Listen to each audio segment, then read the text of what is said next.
रवींद्रनाथ ठाकुर 7 मई 1861, 7 अगस्त 1941 को गुरुदेव के नाम से भी जाना जाता है। वे विश्वविख्यात कवि, साहित्यकार, दार्शनिक और भारतीय साहित्य के एकमात्र नोबेल पुरस्कार विजेता हैं। वे एशिया के प्रथम नोबेल पुरस्कार सम्मानित व्यक्ति हैं। वे एकमात्र कवि हैं जिसकी 2 रचनाएं 2 देशों का राष्ट्रगान बनी, भारत का राष्ट्रगान जन गण मन और बांग्लादेश का राष्ट्रीय गान आमार सोनार बांग्ला गुरुदेव की ही रचनाएं हैं।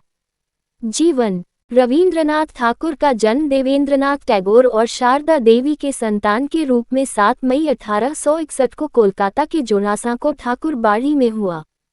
उनकी स्कूल की पढ़ाई प्रतिष्ठित सेंट जेवियर स्कूल में हुई।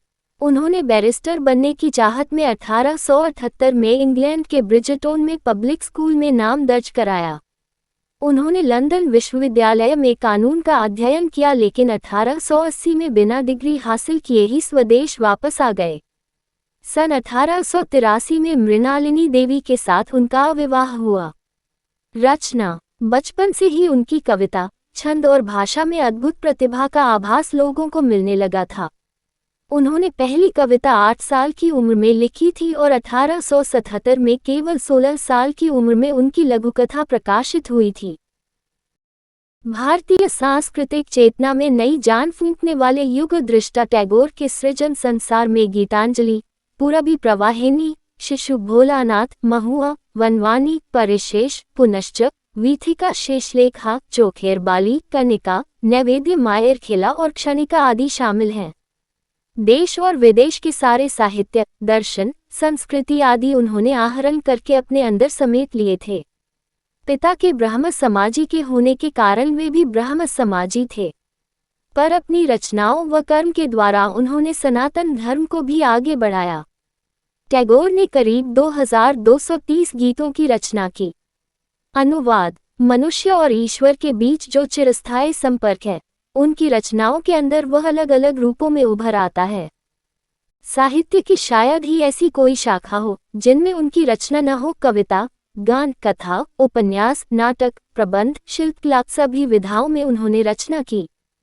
उनकी प्रकाशित कृतियों में गीतांजलि, गीताली, गीतमाल्य, कथाओं कहानी, शिशु भोलानाथ, कनिका, क्षणिका, खिया आदि प्रमुख हैं। उन्होंने कुछ पुस्तकों का अंग्रेजी में अनुवाद भी किया। अंग्रेजी अनुवाद के बाद उनकी प्रतिभा पूरे विश्व में फैली। प्रकृति का सान्निध्य। टैगोर को बचपन से ही प्रकृति का सान्निध्य बहुत भाता था। प्रकृति के प्रति गहरा लगाव रखने वाला ये प्रकृति प्रेमी ऐसा एकमात्र व्यक्ति है जिसने 2 देशों के लिए राष्ट्रगान लिखा।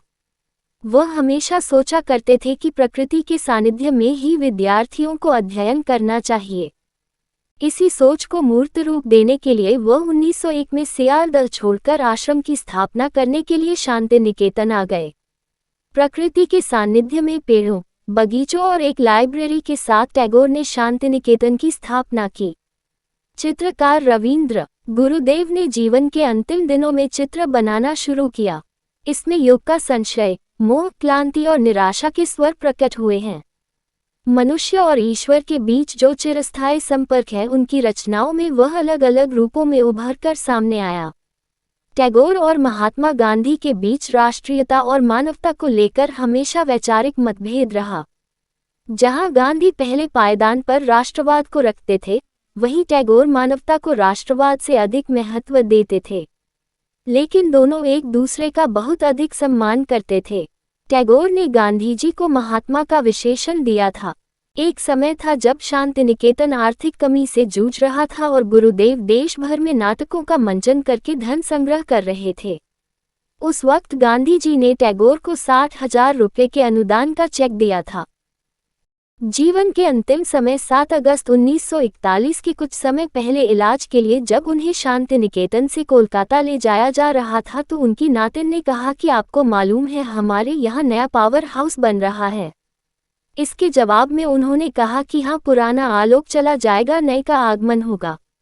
सम्मान। उनकी काव्य रचना गीतांजलि के लिए उन्हें सन 1913 में साहित्य का नोबेल पुरस्कार मिला।